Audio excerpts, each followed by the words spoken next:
એકવાર ગામ સનાળામાં હરિભક્ત વિપ્ર મૂળજી મહારાજના કાકા હીરજી મહારાજે દેહ મેલ્યો. તે પછી ત્રીજે દિવસે મૂળજી પોતાની ઓસરીની કોર ઉપર બેસીને દાંતણ કરતા હતા. તે વખતે તેમને શ્રીજી મહારાજના પ્રત્યક્ષ દર્શન થયા. ત્યારે મૂર્તિમાં પોતે જોડાઈ ગયાને લક્ષ થયોને અક્ષરધામમાં ગયા. ત્યાં મહારાજને દિવ્ય સિંહાસન ઉપર બિરાજમાન દીઠાને ફરતા અનંતકોટી મુક્તોને બેઠેલા દીઠાને પોતાની વૃત્તિ મહારાજની મૂર્તિમાં પરોવાઈ ગઈ. ત્યારે શ્રીજી મહારાજ બોલ્યા, જે હે મૂળજી, તું પાછો દેહમાં જાને ત્યાં સર્વેને સત્સંગ કરાવજે ને તને ત્યાં બેઠા અનંત ધામોના ભગવાનની મૂર્તિઓ દેખાશે. તેની પણ તું ત્યાં વાતો કરજે ને અમે તને આજથી 8મે દિવસે 12 વાગ્યે તેડવા આવશું. તે વાત પણ સહુને કહેજે. એમ કહી તેને પાછો દેહમાં મોકલ્યો ને જાગ્રત થયા ત્યારે તેમના ભાઈજી મહારાજે પૂછ્યું, તમને શું થઈ ગયું હતું? ત્યારે તે કહે, મને તો મહારાજ પોતાના ધામમાં તેડી ગયા હતા.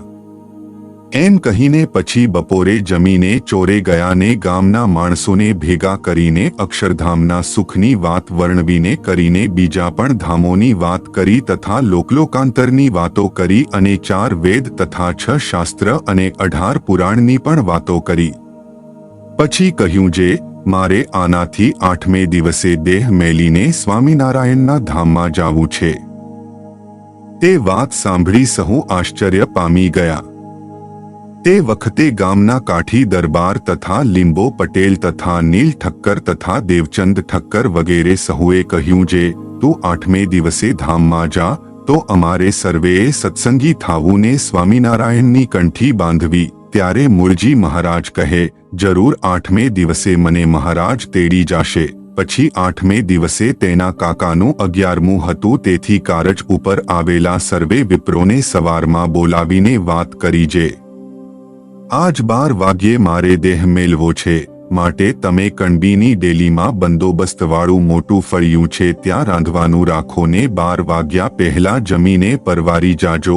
એમ કહી ત્યાં સીધાનો સામાન મોકલાવ્યો. ત્યારે સહુ બ્રાહ્મણો પરિયાણ્યા, જે આપણે વહેલા રાંધીને જમી લેવું. ત્યારે 2 જણા બોલ્યા, જે તે શું ભીષ્મ પિતા થયો છે કે 12 વાગ્યે દેહ મેલશે?